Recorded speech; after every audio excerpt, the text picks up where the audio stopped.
pop. Got a lot to cover in this one because college has been kicking my ass, so let's get to it. Don't get me wrong, who didn't bump Jonas Brothers back in the day? I remember every guy and their shitty guitar skills wanted to sing Love Bug at a party trying to look cool, but I don't know what I was expecting from this song because it's pretty forgettable. I guess to hardcore Jonas Brothers fans it's familiar, but in this case that's not a good thing. Should they come out with a full album, I'll listen to it, but this is not a good first impression. It's alright. It's alright.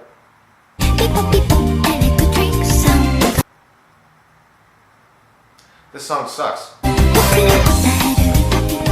I don't understand Chinese, so I can't critique their impeccable writing. But I have to not take this album seriously because it's just fun. Although a good half of the album blends together when it uses basically the same trap beats, but they do switch it up often and use some R&B, jazz, and some 90s hip-hop elements on songs like Diamonds, Sunshine, and of course Open It Up. Is this album anything new for the Higher Brothers? Sort of. I can tell they were experimenting and were drawing from some older influences. Truthfully speaking though, if this weren't an 88Rising record, I would mostly forget about it.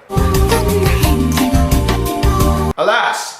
Our saving grace! Lexi Liu, 88's new femme fatale, comes out with her first futuristic album 2030 and god damn girl! She made a great first impression with her song Nada, which she teased not so long ago, and now she's another favorite of mine. The tone overall feels otherworldly as she mix and matches R&B, trap, and some electronic elements. There's some vocal distortion as well, but it's used sparingly, so we're still hearing her voice mostly. There's only one featured from Killy on the song At a Time, which I don't think added very much. But I'm glad this record is predominantly Lexi and her voice, so we get a gauge of what her sound is, which I'm looking forward to hearing more of.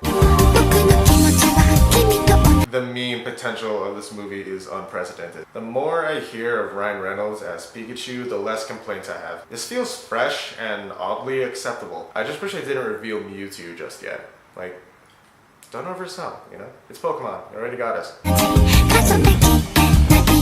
Oh yeah, this is gonna be great. I love the tone that they want to go for here. The comedic end of the world style. Hellboy himself looks amazing, almost a little too good. He's almost too burly, I think. But I love this approach. It feels familiar compared to the older movies and right in line with his character.